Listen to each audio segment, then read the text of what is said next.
when Donald Trump and his politicians supporting these cuts treat food and medical help as numbers to reduce while he praises dictators, attacks America's allies, and treats the presidency as another way to feed his own wealth and power. Ordinary Americans carry the consequences in their homes, bodies, and grief.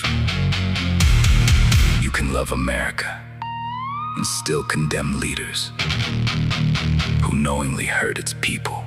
Hope remains in faith and in those who refuse to abandon one another. He came home after 10 hours at a distribution warehouse. The girl he loved sat at the kitchen table with an overdue electric bill, the rent notice, and the cost of his mother's prescription written beside the balance left in their account. What we have left can make a partial payment on the electric bill or go towards your mother's medicine. It will not cover either one. How late is the rent? Late enough that the landlord stopped being polite. Then every dollar goes toward the medicine. They both knew the choice would leave every bill unpaid and still might not be enough for the prescription. The next evening, the grocery total climbed beyond what remained from 2 paychecks. She removed the coffee, he put back the meat. The number was still too high. Take off the fruit. That leaves bread and soup. Then we make it last. Around them, other working people studied their own carts and made the same quiet decisions. At the pharmacy, the card failed twice. A new eligibility notice had ended part of his mother's medical help. The medicine that kept her heart steady now cost more than he earned in a week.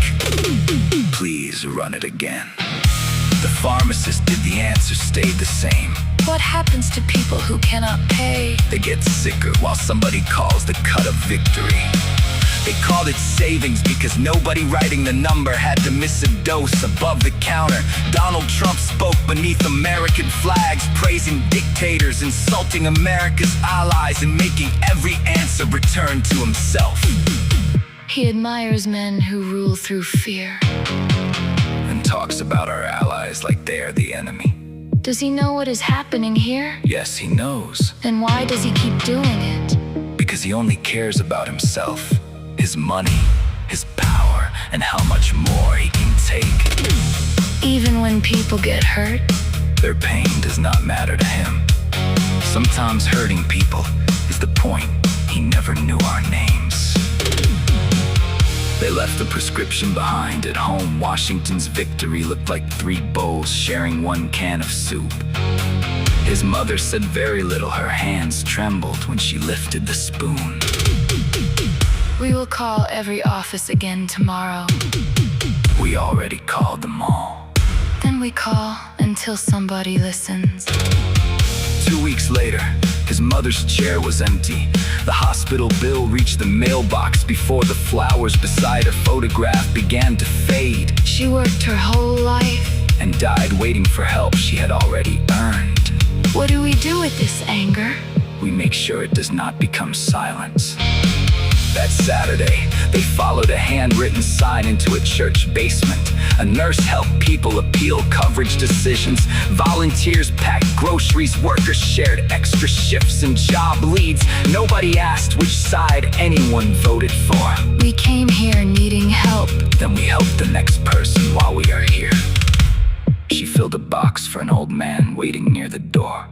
He wrote down the names of families who still needed medicine. Grief had brought them in, but compassion gave them somewhere to stand.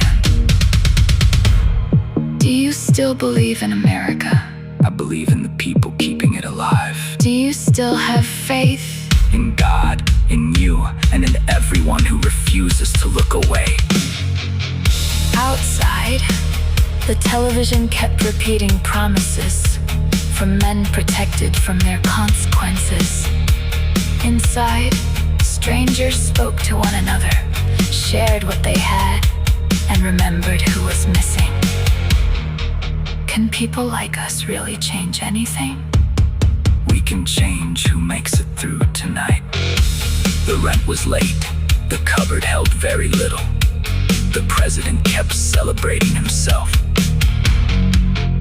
But inside that room, nobody was invisible, and nobody went home alone.